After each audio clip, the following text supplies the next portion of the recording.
siya po ang kumilos na wala pong maging aberya, tulad lalo sa mga venue na ating pong paglalaro. Ang alam ko po, dito rin po natin na gaganapin ang ating pong, kung hindi po ako nagkakamali natin, fellowship po, year-end fellowship po, tulad po ng dati. Kung wala po akong nakalimutan, siguro po patuloy po natin panalangin po ang ating pong gawain. Akin na pong binibigay sa ating tagapagsalita, si Brother John Norman Gutierrez. Po, magandang umaga po mga kapatid. Po, bagamat po medyo po maulan, salamat po sa Diyos at hindi po ito naging hadlang po para sa ating po pagtitipon po sa umaga po na ito. At sa ating pong mapagbubulayan po, kung meron po tayong mga Bible, makipagbukas kayo po sa akin dito po sa Genesis chapter 13. Babasahin po yung sa verse 10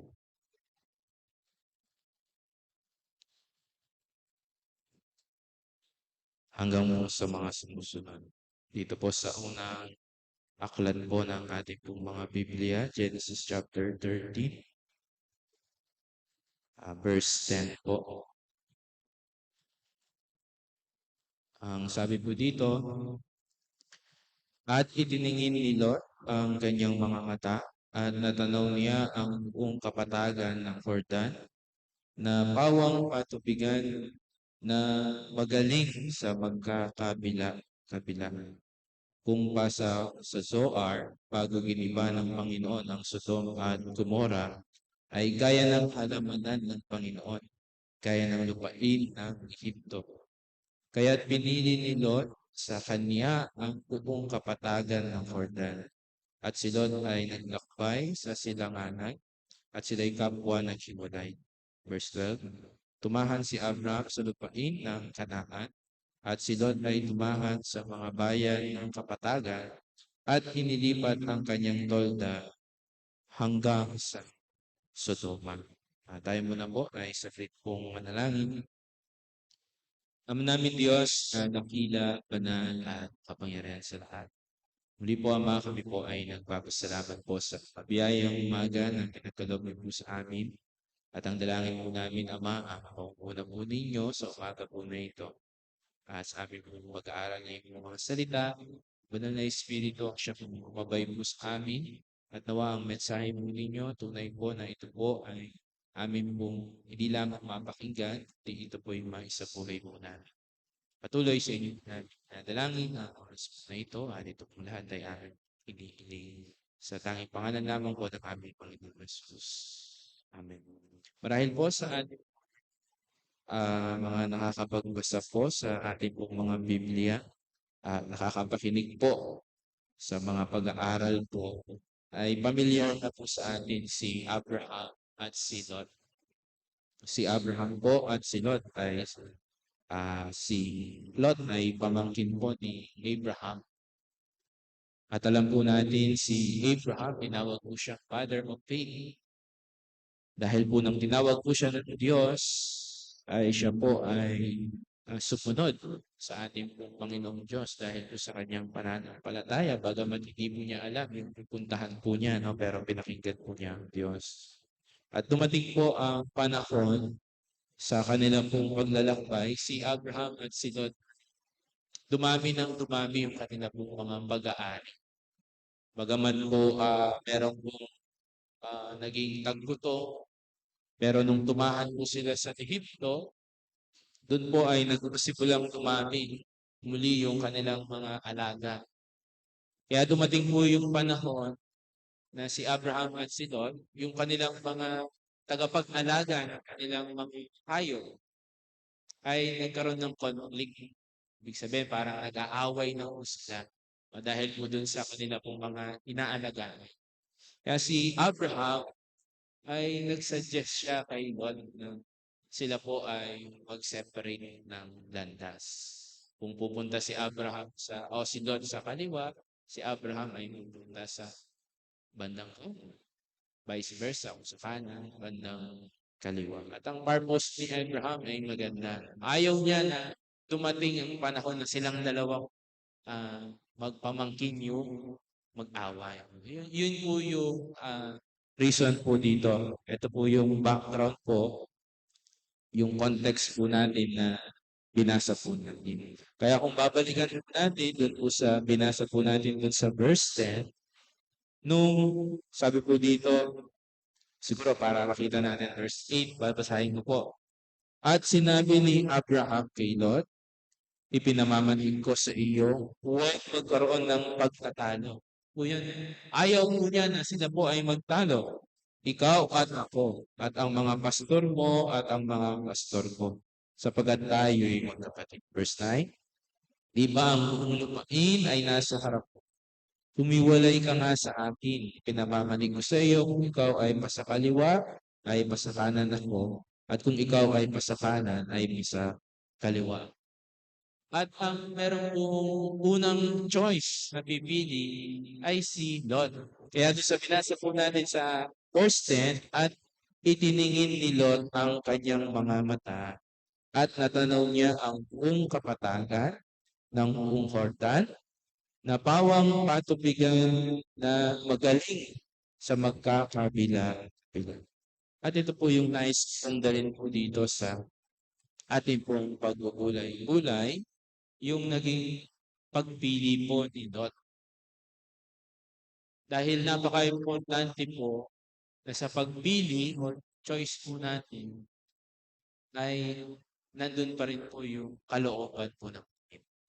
Kasi po dito po alam po natin ang naging buhay ni Lot, yung naging istorya po ni Lot, na-compromise po siya. Bagamat po si Lot, kung babasahin po natin sa ikalawang Pedro, chapter 2, basahin po natin yung verse 7.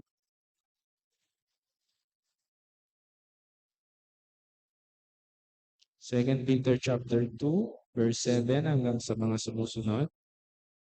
Ang sabi po dito, at iniligtas ang matuwid na si Lot, na lubhang nahapis sa mahalay na pamumuhay ng masasama.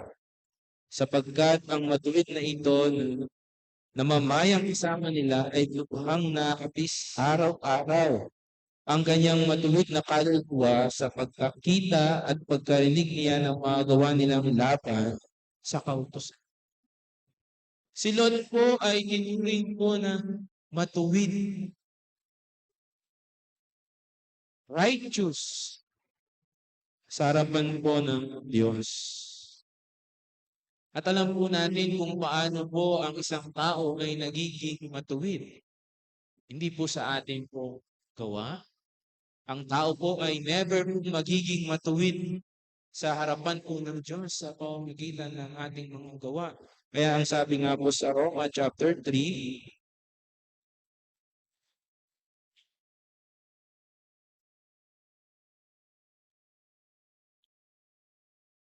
sabi po dito, verse 20,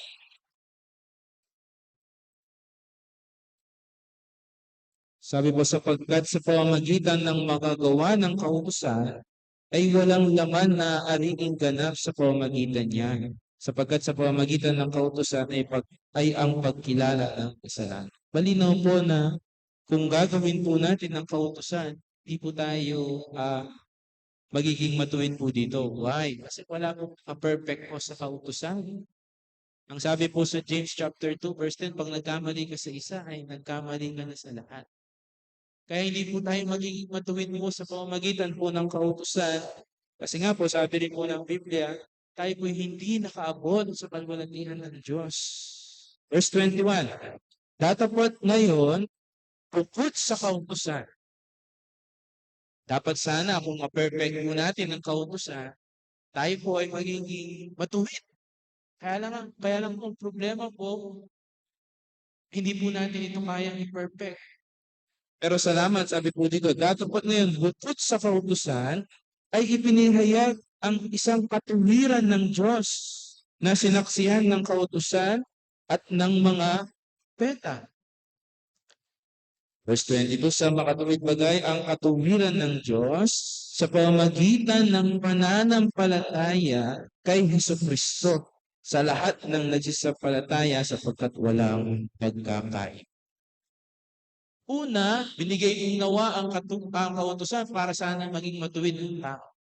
Ang problema, hindi po nangyari ang bagay na ang nakita ng tao na siya'y makasalanan at hindi niya kayang i-perfect ang kautusan. Actually, nung po sa Garden of Eden, isa lang po ang utos. Huwag mong kainin ang bunga ng punong kahoy. Yun lang po. Pero ang tao po ay pinili po niya na suwayin ng Diyos. At tandaan po natin ang kabayaran ng kasalanan, kamatayan. Pero salamat, sabi po dito sa ating pong binasa, kapit sa kautos. Ang tao po ay maaari pong matuwid, maging matuwid sa harapan po ng Diyos. Paano po yun? Doon sa verse 22, sa makatuwid bagay ang katuwiran ng Diyos sa pamamagitan ng pananampalataya kay Jesus. At ito po ang ating pong pinapangaral ng mga kapatid. Tayo po ay magiging matuwid sa harapan po ng Diyos. Hindi po sa paggawa po natin ng mabuti. Hindi po masama ang paggawa po ng mabuti. Pero hindi po ito ang paraan para tayo maging matuwid sa harapan ng Diyos. Kasi nga sabi nga po sa James chapter 2,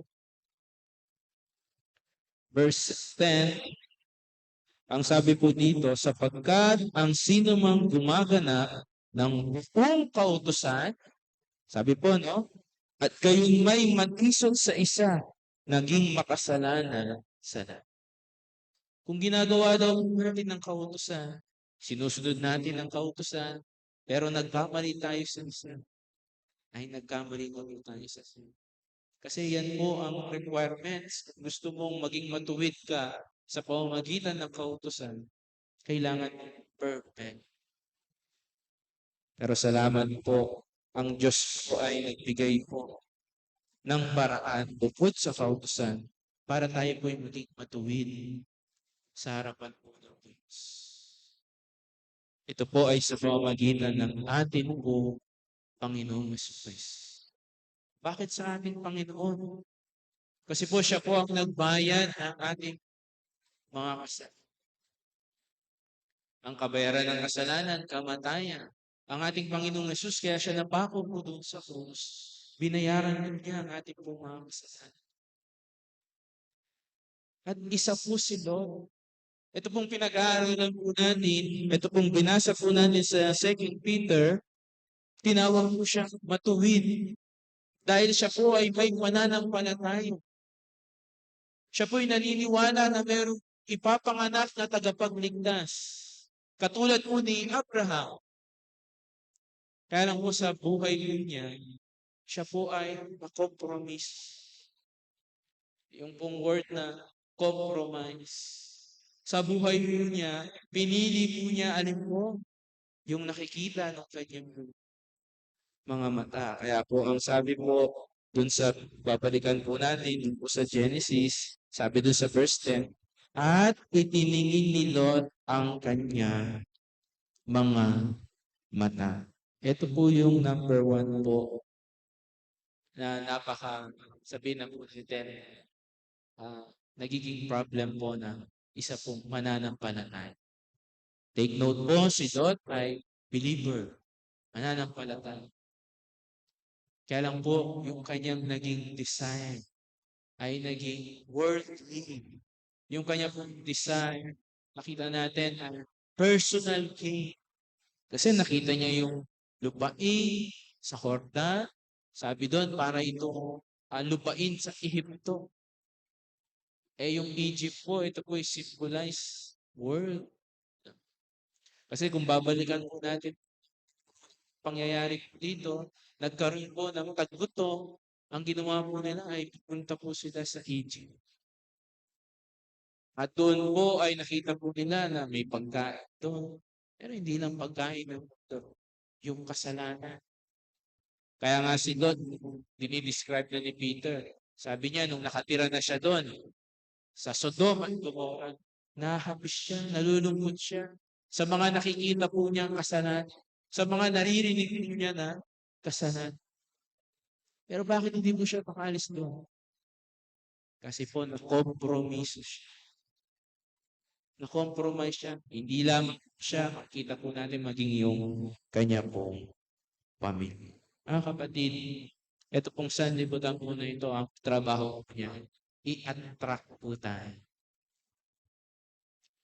I-attract po tayo yung ating pong oras, yung ating pong mga desire, yung ating interest.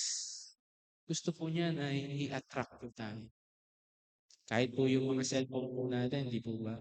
Ano po yung ginagawa ng cellphone para ma-attract po tayo? Advertisement. Minsan meron kang isa-search na gusto mong bilhin. Pagka nag-scroll ka na, lahat ng makikita mo ay dinadirect ka doon sa gusto mong bilhin. Kung yung cellphone, alam niya yung gusto natin, yung interest natin. Si Satan po, alam niya kung paano po tayo i-hook. Kung paano po tayo na dalhin po doon sa para tayo po ay makompromise. Kung tayo ay mga estudyante, nagtatrabaho, ano man po yung kalalagayan natin, edad po natin, ang kaaway po natin ay kaya po niya tayo i-hook. Kaya niya po tayong dalhin po na tayo po ay kompromiso. Kasi kung nakompromiso po tayo, si Lord, makita po natin, hindi na siya naging effective bilang isa po mananampalataya. Kaya ano po yung maganda po natin gagawin? Ano po yung magandang baliktaran po ng ginawa po? No? Sabi nga po ng Biblia, walk by faith, not by sight. Si Abraham, sa kabilang banda, napakaganda po dito sa Genesis chapter 13. Abante lang po tayo sa verse 14. Sabi po dito, dun sa mga unang talata, pumili po sila. Verse 14, ang ganda po ng sabi po dito. At sinabi ng Panginoon kay Abraham, pagkatapos na magkahiwalay si Lot sa kanya, itingin mo ngayon ang iyong mga mata at tumanaw ka mula sa dakong iyong kinalalagyan, sa dakong hilagaan, at sa dakong tibugan, at sa dakong silanganan, at sa dakong kanluran. Verse 15, sapagkat ang buong lupaing iyong natatanaw ay ibibigay ko sa iyo at sa iyong binhi magpakailan. Ano po natin, no? Napakaganda. Kung si Lot, ginamit po niya yung kanyang paningin. Si Abraham po, ginamit po niya yung kanyang pananampalataya. Saan po siya nagsapampalataya? Sa pangako ng Diyos. Ang sabi ng Diyos, ibibigay ko sa iyo lahat. At si Abraham ay sumampalataya. Sabi sa 16, at gagawin kong parang alabot ng lupa ang iyong binhi. Na ano pa kung magbibilang ng sino man ang alabok ng lupa ay mabibilang nga rin ng iyong binhi. Magdinig ka, lakarin mo ang lupain, ang inahaba at linuluwag luwang niyon sapagkat ibibigay ko sa iyo. Ito po yung napakaganda. Verse 15, at binuhat ni Abraham ang kanyang tolda at yumaon at tumaan sa mga punong ensina ni Mamre at Nasefron at siya'y nagtayo roon ng dambana sa Panginoon. Po natin, si Lot po yung desire po niya pang sarili. Sapagkat sa kabilang banda si Abraham, na hindi, wala siyang desire doon. Ang desire niya lang ay para hindi sila mag-away. Tandaan po natin, yun lang po yung desire. Hindi niya desire, dumami pa yung kanyang mga ari-ari. Pero nung si Lot ang umili, ang desire niya, maganda ron. Mas darami yung alaga niya to. Mas lalaki yung kayamanan niya. Pero si Abraham, napakaganda. Siya po ay sumampalataya sa pangako ng Diyos. Ano ang pangako ng Diyos? Ibibigay ko sa iyo. Yung lupain, yung kanya po, sabihin na po natin, descendant, andaan po natin, si Sarah po ay buo. Hindi po ba? Doon pa naman po kung walang pananampalataya, mag-question na si Abraham. Paano ako dadaming parang alapok, buo yung asawa?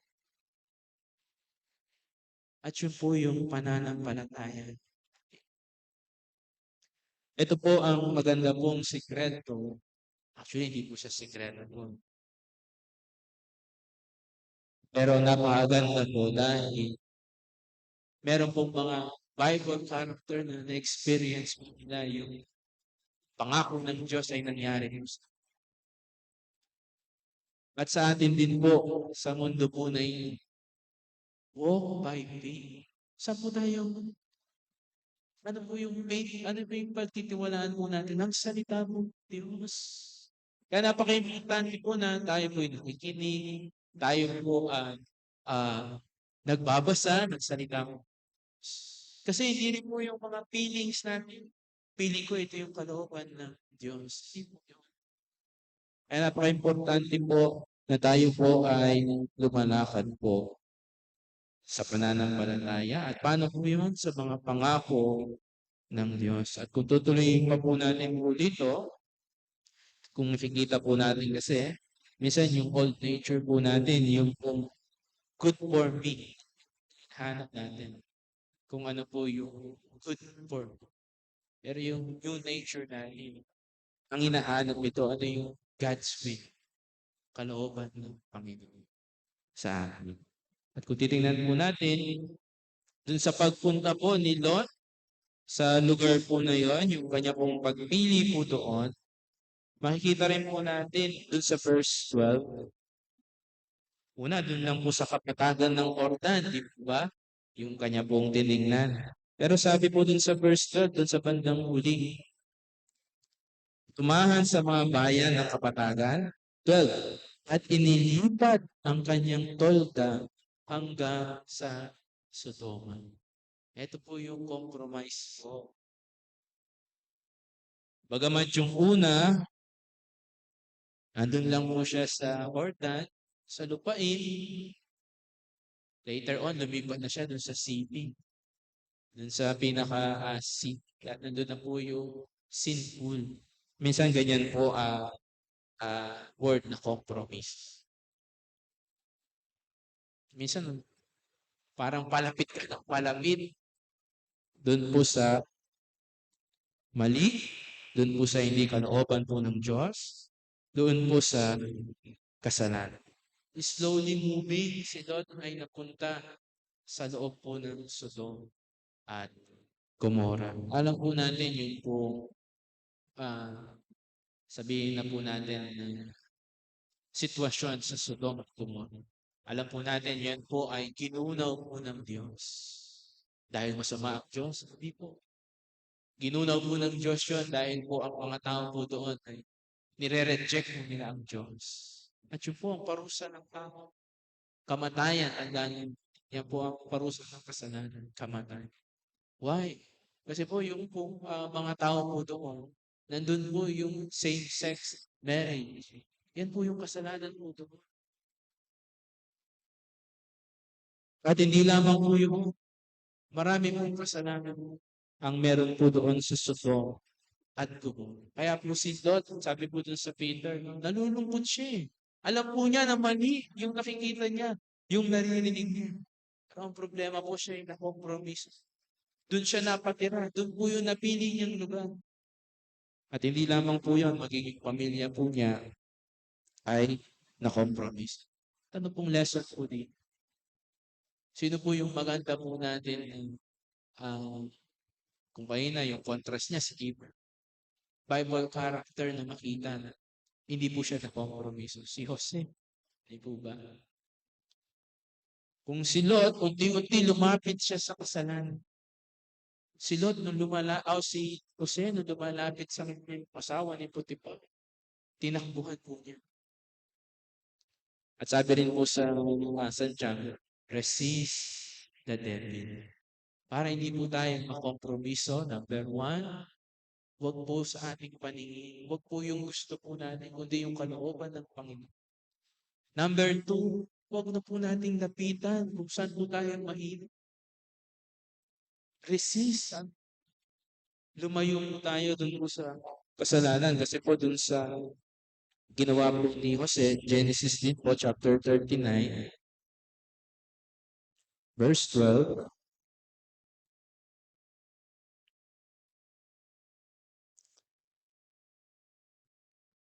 At siya'y pinigilan niya ng kanyang suot na sinasabi, sipingan mo ako. At iniwan niya ang kanyang suot sa kamay niya at tumakas at lumabas. Ito po yung pagtakas po ni Jose. No? Dahil gusto po siya ng asawa ni Potiphar, pero alam po niyang mali po yun. Umalis po siya. Kaya lang, dahil naiwan yung suot niya, binaligtad siya ng asawa ni Potiphar. Sabi niya, gusto akong i-rape. Kaya ang nangyari kay Jose, nakulong po siya. Nabilang ko po siya doon sa kasalanan po hindi po niya ginawa. Kung titingnan po natin sa ating paningin, hindi good for me yun. Sasabihin niyo siya, hindi good for me yun. Pero ang napakaganda doon sa uling mga verses, life ni Jose, ito'y kalooban ng Diyos sa akin, sabi.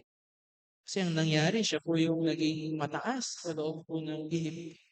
At ang nangyari, naligtas po niya yung bayang Israel. Dahil doon pumunta yung mga Israel, mga kapatid niya, wala ng pagkain. At nakita niya na kalooban ng Diyos ang mga bagay na yun. Ano po ang lesson po dito? Sabi nga po nung nabasa ko, don't play with temptation. Choose separate. Yung pong paglapid. Yun, doon po tayo na-start po na makompromise. Makompromise. Pagka tayo po ay lumalapid, pagka ino-off guard po natin, yung pong mga bagay po na yun. At hindi po yun nag-i-start sa malaki. Doon po lang yun sa maliit. Tandaan po natin si Lot. Doon lang po ang purpose niya lang, dumami yung kanya. Doon sa lupain lang ng Jordan. Pero sabi doon, in-extend niya yung tent niya sa Sodom at Gomorrah. Kaya ito po ay maganda rin paalala po sa atin, ma'am. Tayo po ay nasa sanlibutan. Sabi po ni Jesus, tayo po ay hindi na taga rito. Namamayan po tayo dito pero wag po natin i-consider na dito ako. Ibig pong sabihin, wag po tayo pagkompromiso dito sa sanlibutan. Sa atin man pong mga secular life, mga pag-aaral, mga trabaho, makita po sa atin na tayo po ay isa pong mananampalataya. Makikita rin po natin sa life ko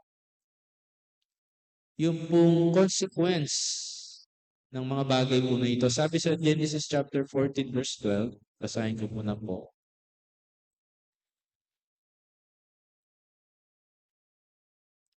Genesis chapter 14 verse 12, sabi po dito, at dinala nila si Lot na anak ng kapatid ni Abraham na nanahan sa Sodom at kanyang mga pag-aari at sila'y nagsiyaw. Tingnan po natin po. Siya na po dito ay tumahan na po sa Sodom. Ito po yung binabanggit po natin kanina.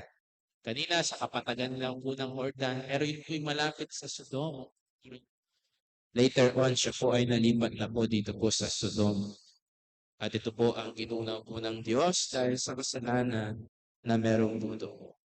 At ang nangyari po, ang consequence ng pagtira po niya po doon, dahil ginunaw po ng Diyos, dinestroy ng Diyos ang lupain po na yun. Nawala ang lahat kayo. Kung babasahin po natin yung Genesis 19:24 to 26. Genesis chapter 19.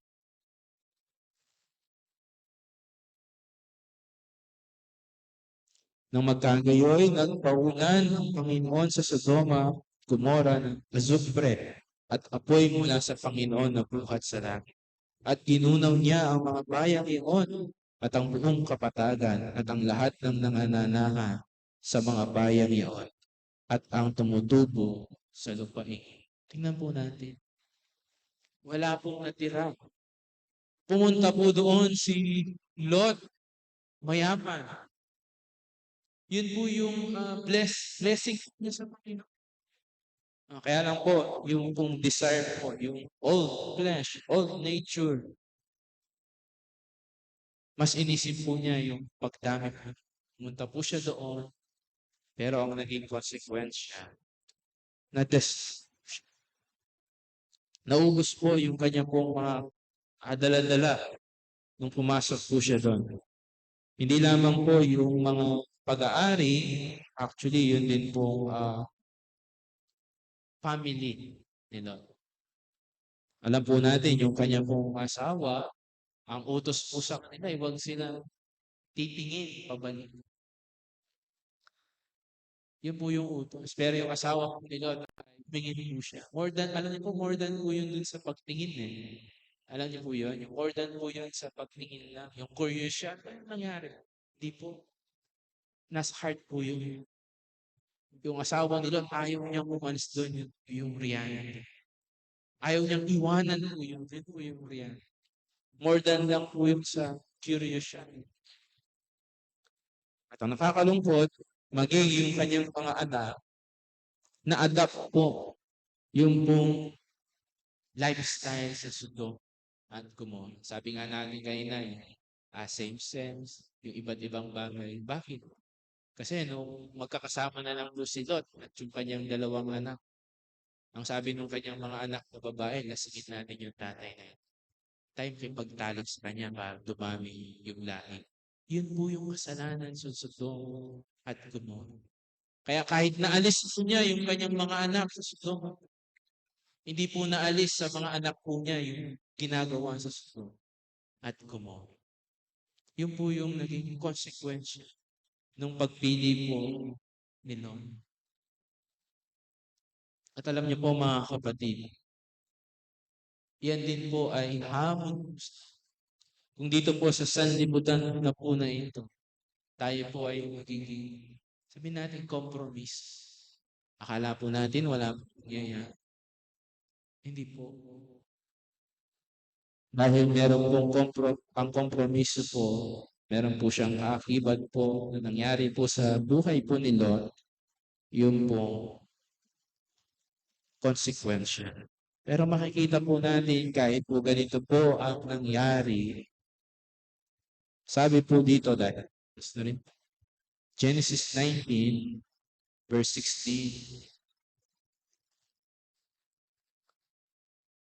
Natapwat siya'y nagluluhat. Siguro basahin ko na po yung verse 15. Actually, yung consequential pa po dito, alam niyo po, hindi naging effective yung patotoo ni Lot. Kasi nung nalaman ni Lot na bumunamit ng Diyos, Sodom at Gomorrah, pinuntahan niya yung mga kamag-anak niya, yung mga kakilala niya. Pero ang tingin lang sa kanya, parang hindi siya siniseryoso. Isa pa rin po yun sa naging consequential po sa life ni Lot.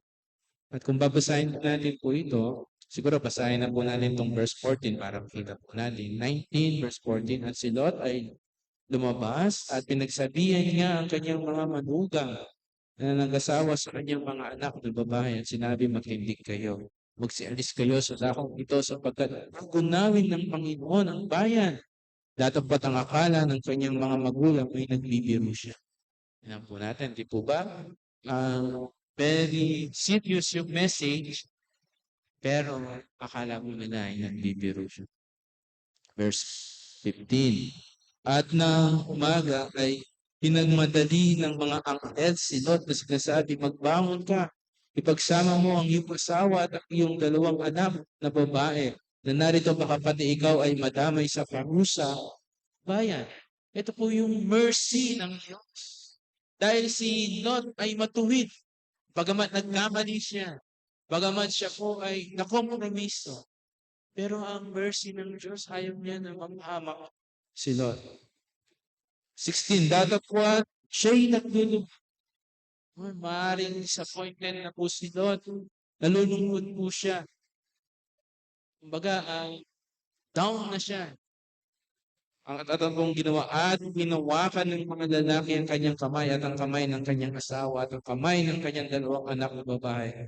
Sa habag sa kanya ng Panginoon. At siya'y kanilang inilabas at siya'y kanilang inilagay sa labas ng bahay. Tignan po natin yung mercy, yung awa ng Diyos.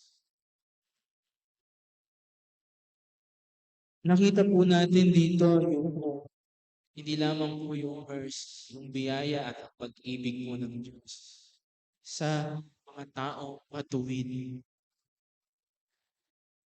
Hindi niya po tayo hahayaan kung mapahamak. Actually, ito po yung larawan po ng impyerno. Ikaw ay matuwid. Yun yung mercy ng Diyos. Ligtas ka niya sa parusa ng kasalanan. Yung pong impyerno. Pero nakakalungkot po dun sa mga hindi po sumampalataya. Sabi nga po, nandoon ang pangangalip ng mga ngipin. Alin po, yung pong lugar po na impyerno. Kaya mga kapatid, ito rin po ay isa pong paalala po sa atin. Kung yung pong Sodom at Gomora ay ginunaw po ng Diyos dahil po sa kasalanan po ng tao po yun. Ganyan din po ang mangyayari po sa atin, sa mundo po natin. Yung nakikita po natin mga gera, yung nakikita po natin mga paghihirap sa mundo, taghirap, yung mataas na mga bilihin, lahat po, yan po ay expected po natin dahil ang sabi po ng Biblia, ang araw ay masama ng masama. Hindi po siya pabuti. Kaya kung meron nagsasabi na mga politiko na gagawin ko buti ang bayan, hindi po totoo yun. Dahil ang sabi ng Biblia, ang araw ay masama ng masama. Kaya huwag natin ilagay yung trust natin sa mga ganun ba, kundi sa salita ng Diyos. Ang kailangan po natin, tayo po ay magkaroon po ng assurance. Kahit na pasama ng masama ito, meron tayong assurance na pag dumating yung kamatayan sa atin, hindi po tayo kasama sa parusa. At paano po yung kung tayo po ay sasampalataya sa ating Panginoon? At sa ating pong mga mananampalataya, ang buhay po ni Lord ay isa rin pong paalala po sa atin na maaari po tayong makompromis. At nakakalungkot dun sa huli, di po ba? Si Lord, siya mismo, wala na po siyang energy, wala na po siyang kakayanan, umalis doon. Di ba? Nagluwat siya. Kahit na magugunaw na yun, parang hindi niya na maiwan. At pwede rin mong dumating yung sa atin. Kahit alam mong tama, kahit alam mo na hindi ito yung kalooban ng Diyos. Kung ikaw ay nasadlak na doon, compromise. Minsan hindi ka na makakas. Ngunit salamat, meron pong biyaya sa Diyos. Meron pong awa sa Diyos. Ang sabi nga po sa Roma chapter 12 verse, kauliulian po.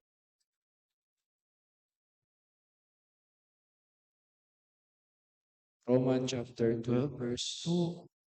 At huwag kayong magsiayon sa sanlibutan ito, kundi mag-iba kayo sa pamamagitan ng pagbabago ng inyong pag-isip upang mapatunayan ninyo kung alin ang mabuti at kaaya-aya at lubos na kalooban ng Diyos. Napakaganda po. Huwag magsiayon. Do not conform. At ang sabi po dito, renew our mind. Hindi na yung sabi nga natin, hindi yung good for me. Minsan yun yung inisip natin. Ano yung kalooban ng Diyos? Ito po yung maganda po na hanapin po natin. At nawa, sa ating pong mga desisyon, doon po tayo mag-ingat. Kasi doon po lahat mag-uumpisa.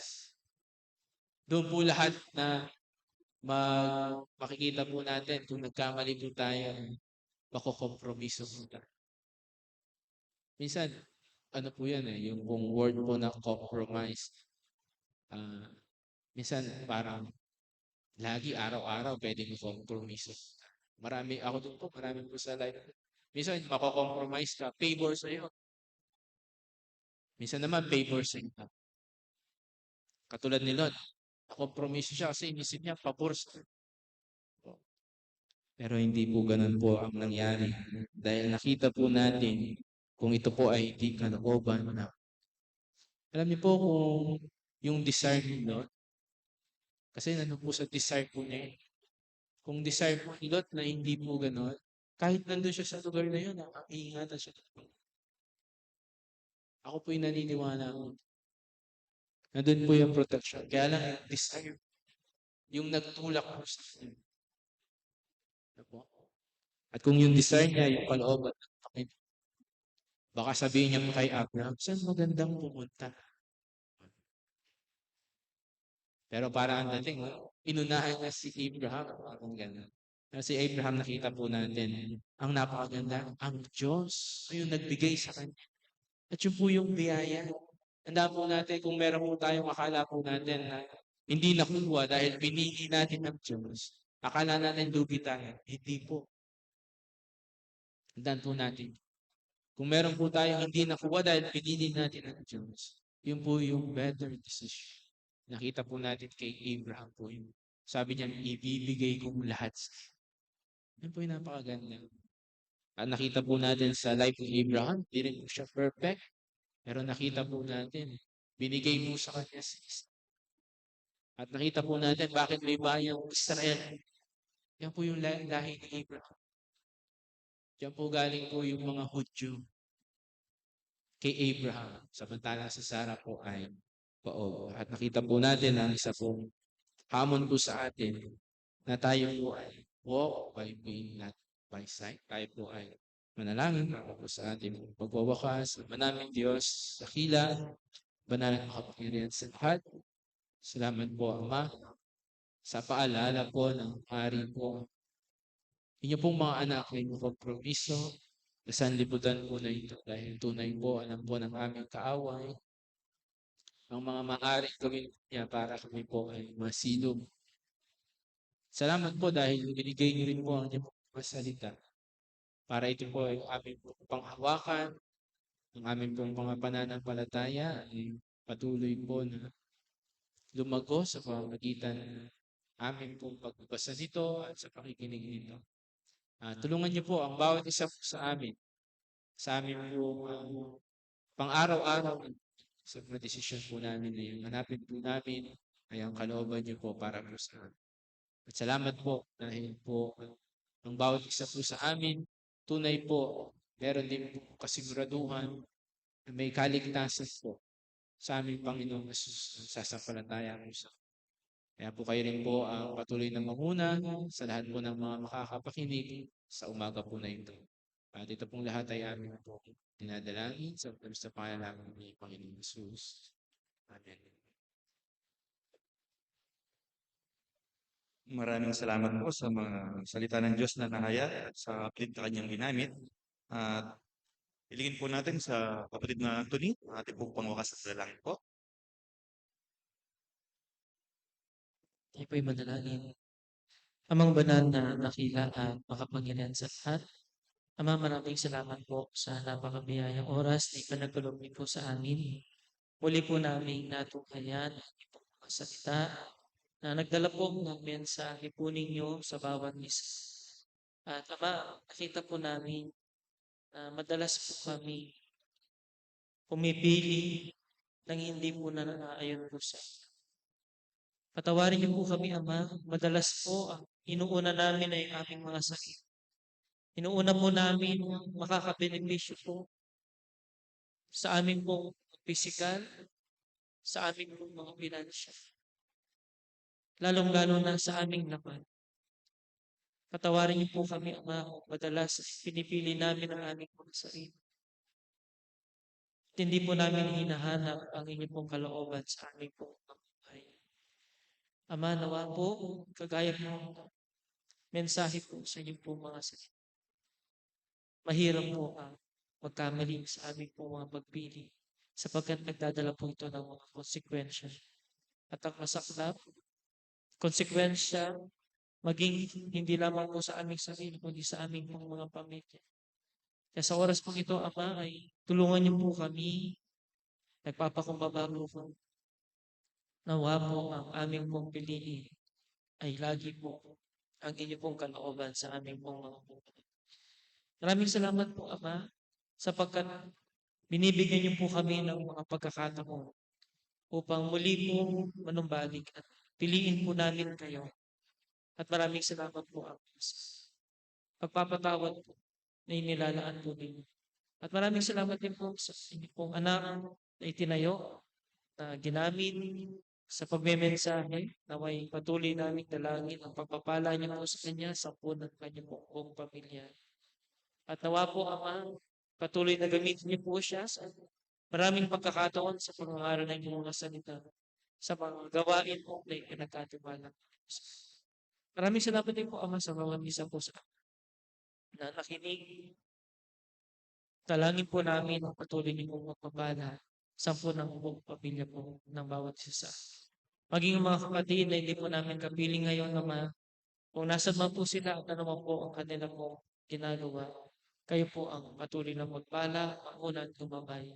Pagalingin niyo po, Ama, ang mga karamdaman. Ingatan niyo po at pagkabayan ng maging mga kapatid namin pumunta sa mga gawain. At maraming salamat po. Ingatan niyo po ang mga natitirang oras sa kami pong break of bread mamaya. Ingatan niyo rin po, Ama, mga kapatiran na uuwi na. Patabayan niyo po at gabayan. At ang lahat pong ito ay aking sinasamo at idinadalangin sa tanging Panginoon po ng aming po Panginoon Jesus. Amen.